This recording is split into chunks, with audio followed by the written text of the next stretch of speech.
ஸ்ரீ தாமிரபரணி மாஹாத்மியம் 57ஆம் அத்தியாயம். விஷ்ணு வனத்தில் காளை விடுதலை. பிங்கல என்ற ஒரு விவசாயி இருந்தார். அவருக்கு ஏராளமான நிலங்கள் இருந்தன. பல பயிர்கள் பயிரிடப்பட்டன.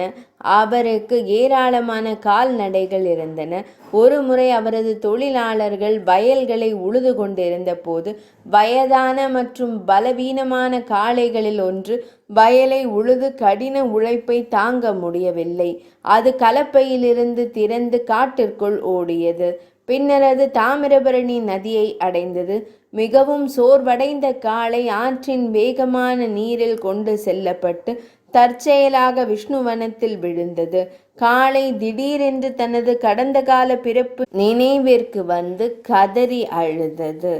அருகிலிருந்த காத்யாயன முனிவர் அதன் புலம்பல் அழுகையை கேட்டு அதன் மீது இரக்கம் கொண்டு காளையின் மீது புனித நீரை தெளித்தார். காளையின் தலை வெடித்தது.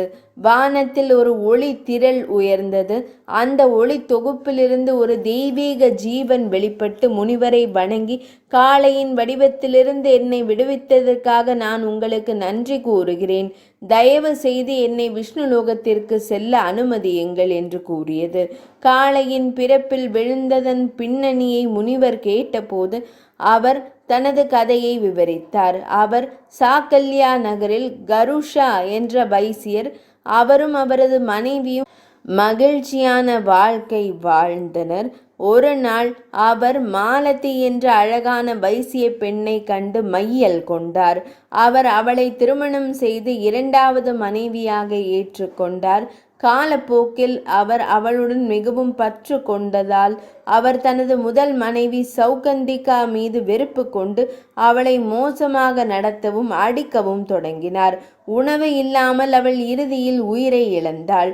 அவரது உறவினர்கள் அனைவரும் அவரை மனைவியை கொன்றவர் என்று சபித்தனர்.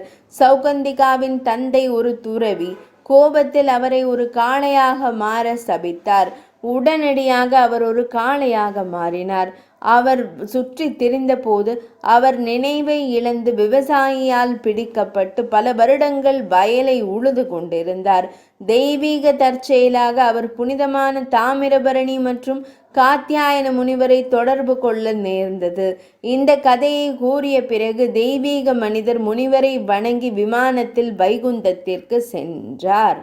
57ஆம் பகுதி இனிதே நிறைவடைந்தது.